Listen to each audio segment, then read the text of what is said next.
when the MD of Kera sits down, and yet we have an oversight committee called the Transport Committee.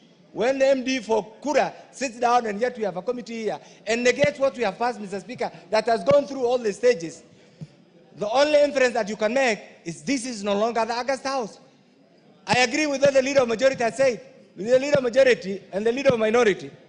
Look, under the current constitution, and for those of us who have been part of this, we had certain considerations. Mr. Speaker, you know how we included devolution in the current constitution. You know how we captured equalization in the current constitution. CDF, all those now are floating in the air. The governors have gone to court to make sure equalization doesn't work. It's no longer functioning. The governors have gone to court to make sure NCDF is not working. The governors have gone to court to make sure RLLF is not working. The next thing they are saying is members of parliament have no role in the governance of the Republic of Kenya. Is that where you want to be? Is that where you want to be? That is where we are. To the extent that some of them are going public to say members of parliament have no role in the county affairs. Mr. Speaker, I want to urge this. I want to urge colleagues. There comes a time when people must be ready to make hard decisions. We need to do both summative and formative evaluation of all the resources that have devolved since the promulgation of the current constitution, so that we allow Kenyans to see the value of the billions and the trillions we have devolved, Mr. Speaker, as the true representative of the people, Mr. Speaker. Otherwise, we'll sit here, lament, go to court. I'm glad what the Honorable Otiendo Amolo has said. But that's the court. What are we doing in the House here? The budget-making process is in our hands, Mr. Speaker. We are not using it. The oversight process is in our hands. We are not using it. The legislative power is in our hands. We are not using it, Mr. Speaker. Then what are we saying? Mr. Speaker, this group, Mr. Speaker, comprising of the Council of Governors, slowly they have taken over. One time, they blackmailed the members of parliament. The other time, they blackmailed the senators. They blackmailed the executive. Everybody's been blackmailed. Under our watch, what are we going to do? This is what I want to suggest. We need to critically dissect the current constitution and address all the areas, the gray areas, Mr. Speaker, that ought to have added value to the well-being of the people we represent.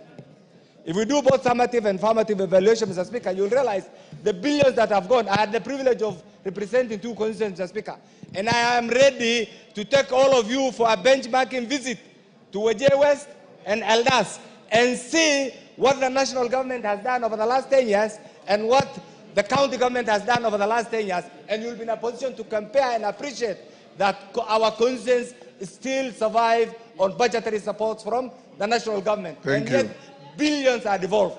My conclusion is this.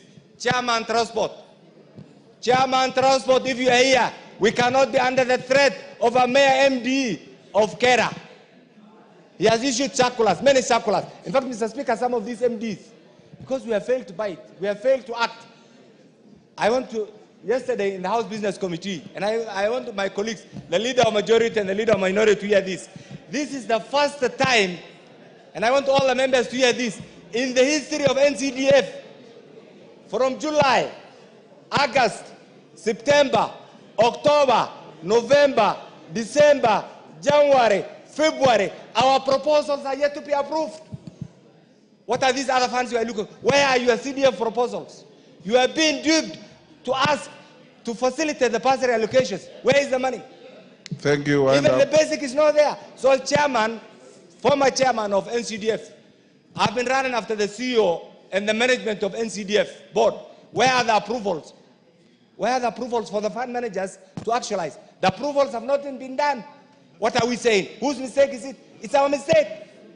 That approval ought to have been in place by December so that we roll out the project. Yes. So we're all sitting. Let's stop complaining. Let's not reduce ourselves to a house of lamentation. GK. Can we act and bite constitutionally? Thank you, Mr. Speaker. GK.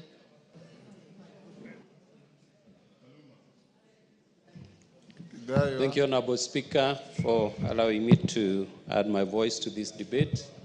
Honorable Speaker, I want to remind members that the Act, the KRB Act, has not been amended, or neither has it been suspended. We have an act that stipulates how RMLF funds should be shared.